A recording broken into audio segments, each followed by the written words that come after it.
Kathleen Murray has spent the last 3 days searching for her sister, 21-year-old Maura. The UMass college student hasn't been seen since Monday night when she crashed her '96 black Saturn on Route 12 in Woodsville. Police arrived to find the car, but no sign of her. One witness reported seeing Maura looking impaired. She might be afraid that she's going to get in trouble, but we just want to let her know that it's fine. We just want her to come home. It remains one of the most perplexing mysteries in recent American history, a disappearance that has captivated true crime enthusiasts and investigators alike, with each detail deepening the uncertainty about what truly happened. The investigation has spanned nearly 2 decades. This is the case of Maura Murray.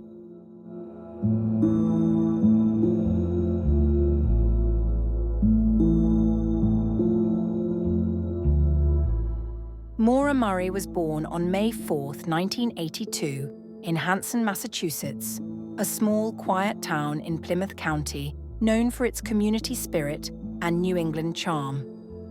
The fourth of 5 children in a close-knit Irish Catholic family, Maura was particularly close to her father, despite her parents Fred and Laurie Murray divorcing when she was young.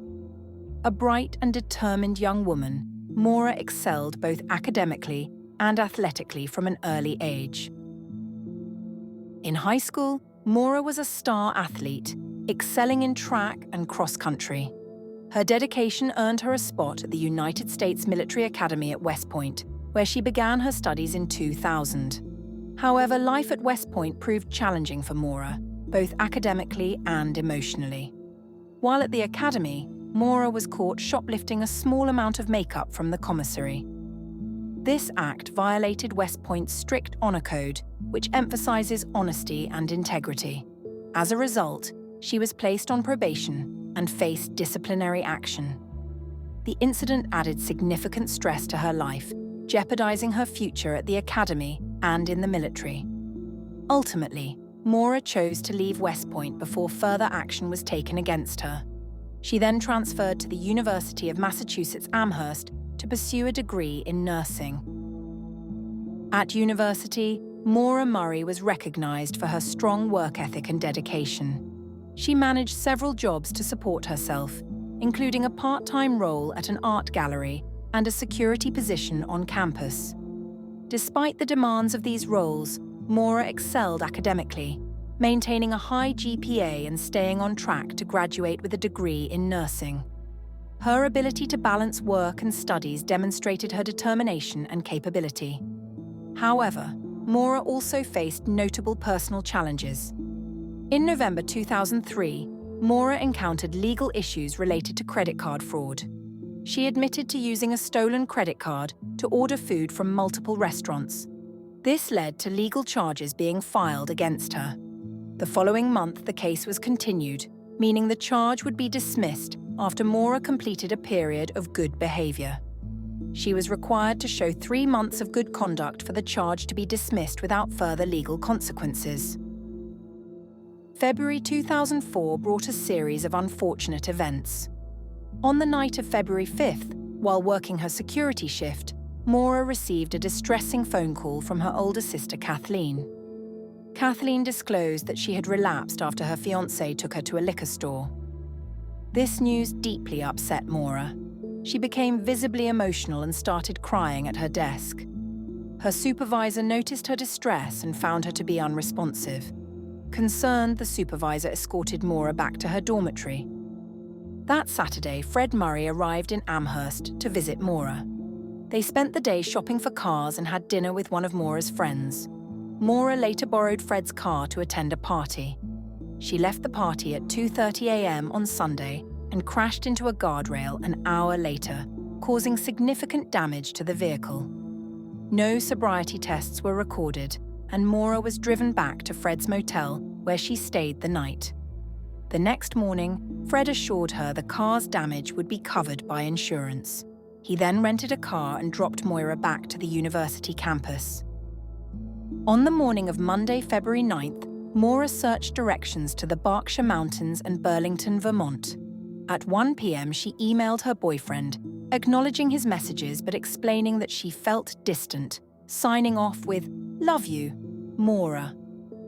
Around the same time, she inquired about renting a condo in Bartlett, New Hampshire, where her family had vacationed.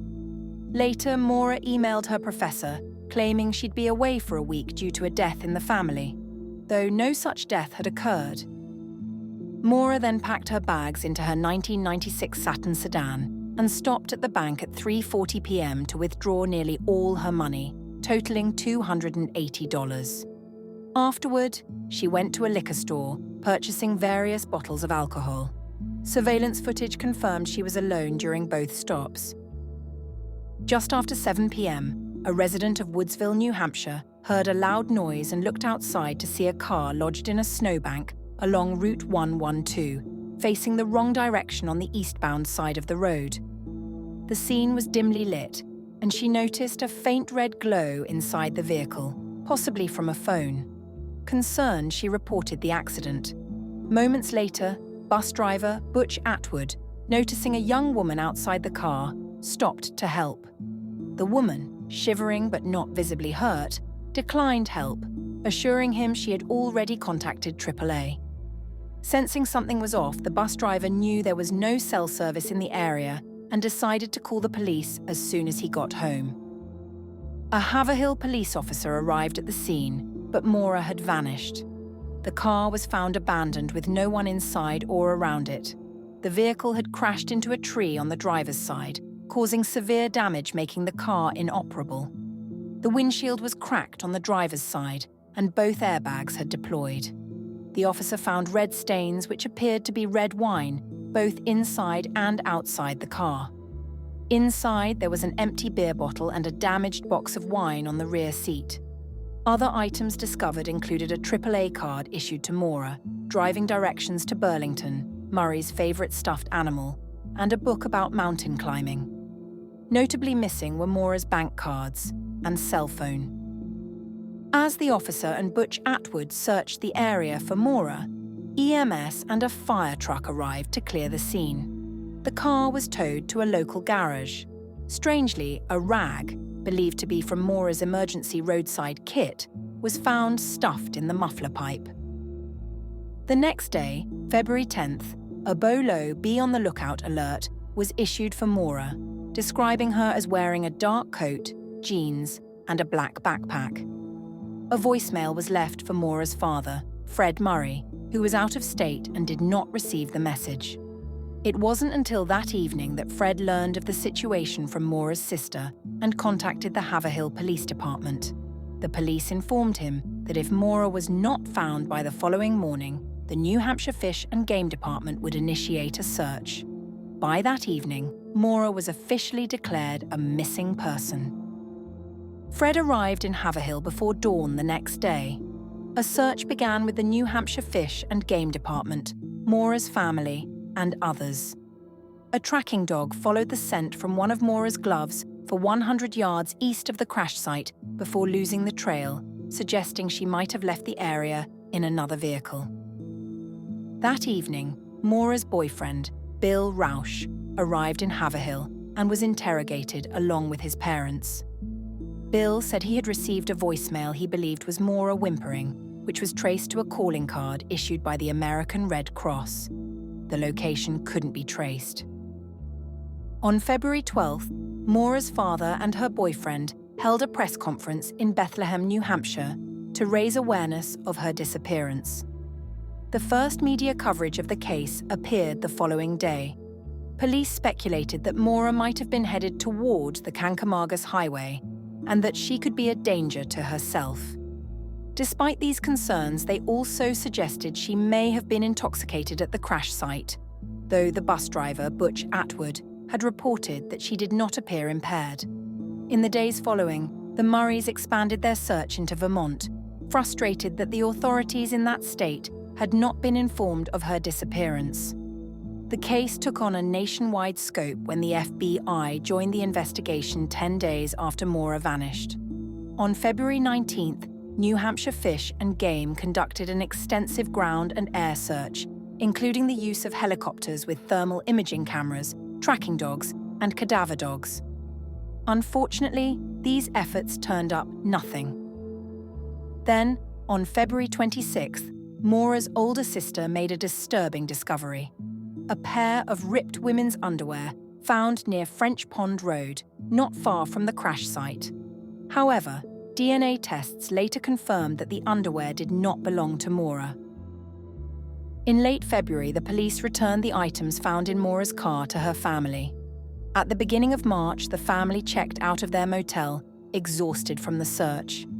Fred continued searching nearly every weekend.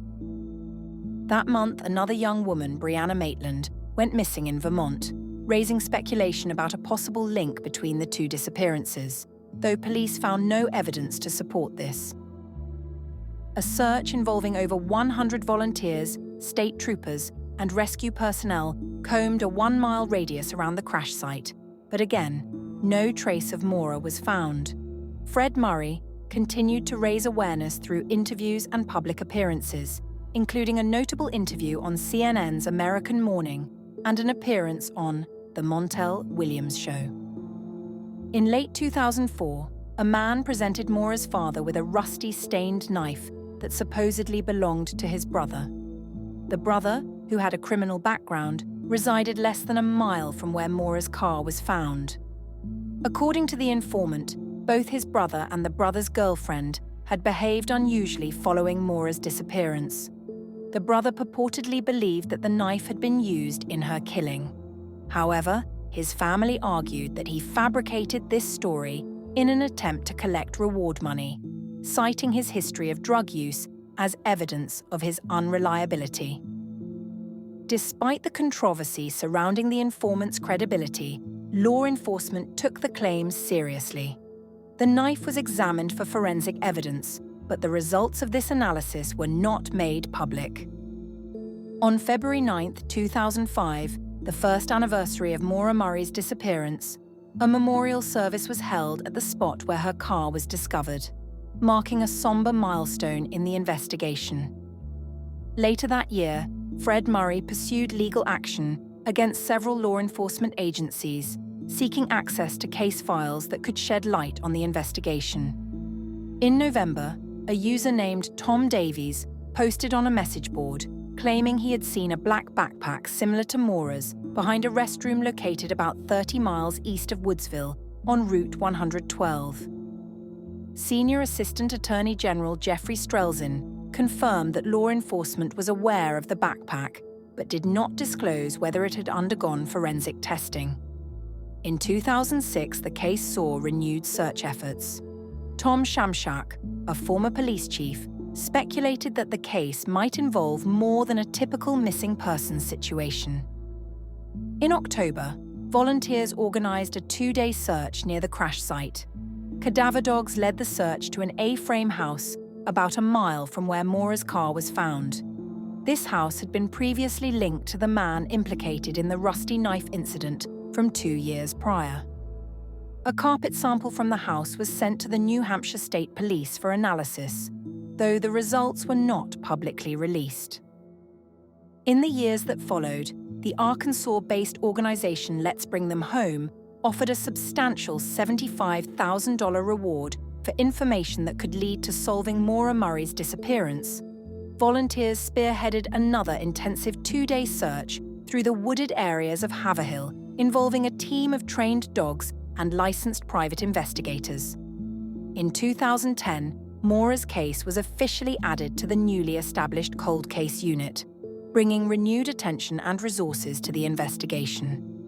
Fred Murray publicly criticized the police for treating his daughter's case merely as a missing persons issue rather than a criminal investigation.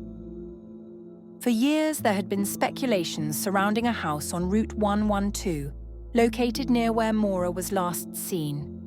Many believed that this house might hold crucial evidence connected to her disappearance. Private investigators, using ground-penetrating radar, detected what seemed to be disturbed ground beneath the basement. Search dogs also reacted to the area, further fueling suspicion that something significant might be buried there. This led to growing pressure to search the property in the hopes of finally uncovering answers. In response, law enforcement, along with the FBI, received permission from the current homeowners to search the basement. A team of agents and detectives went to work, cutting through concrete and digging several feet into the ground.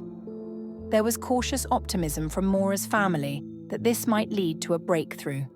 Despite their efforts, the search ultimately turned up nothing of significance. No remains or evidence related to Maura's case were found. For Maura's family, especially her father, this was a crushing disappointment. Having believed that this could be the key to finally finding Maura, the outcome left them heartbroken. Maura's disappearance has inspired several theories about what might have happened to her. One theory suggests that Maura may have been abducted by a serial killer. This idea proposes that a vehicle might have stopped to offer help after Maura's car was discovered, and then forcibly taken her. Given that Maura was alone and in a vulnerable state when last seen by Butch Atwood, a local bus driver, this theory aligns with patterns observed in similar cases where individuals in distress become targets for predators. Another possibility is that Maura orchestrated her own disappearance, possibly due to personal circumstances such as an unplanned pregnancy. Author James Renner has speculated that Maura might have fled the country to escape her situation, though there is no concrete evidence to support this theory. It suggests that Maura had a plan and was prepared to disappear voluntarily, but without solid proof, it remains speculative. Some believe that Maura drove into the mountainous region with the intention of ending her own life. This theory assumes that her journey into the wilderness was a deliberate act of self-harm. However, critics argue that if Maura had walked into the woods, cadaver dogs should have detected her scent during the extensive searches conducted. The lack of evidence supporting this theory raises doubts about its validity. Another theory posits that Maura might have succumbed to the elements after wandering into the woods. This idea suggests that she could have died from exposure due to the harsh winter conditions.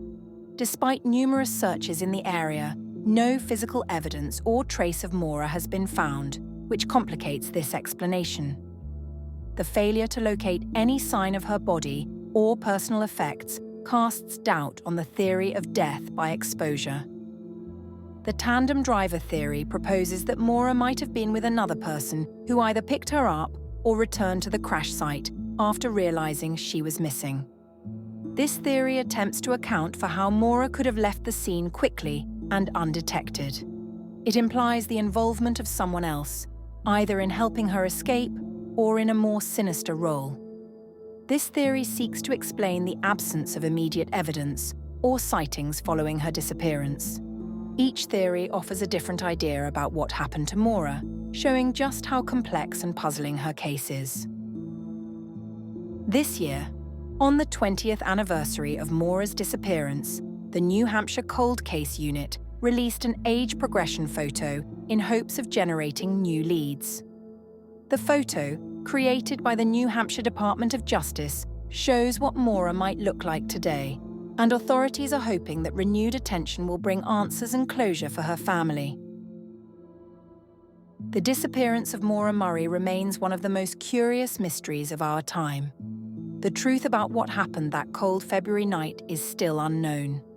Maura's family, especially her father Fred, has never lost hope. Even after all these years, Fred continues to search for answers, driven by his strong belief that his daughter was taken. Their tireless efforts to keep her case in the public eye show that even when hope seems dim, the search for answers never stops. If you have any information about Maura Murray's disappearance, please contact the New Hampshire Cold Case Unit at 603-271-2663 or visit the website launched by her family. Every piece of information, no matter how small, could be the key to unlocking the mystery of what happened to Maura. Thanks for watching. If you enjoyed this video, please give it a thumbs up and consider subscribing to my channel for more content like this. Don't forget to hit the notification bell so you never miss an update. I'd love to hear your thoughts, so leave a comment below. Until next time, stay safe and stay curious.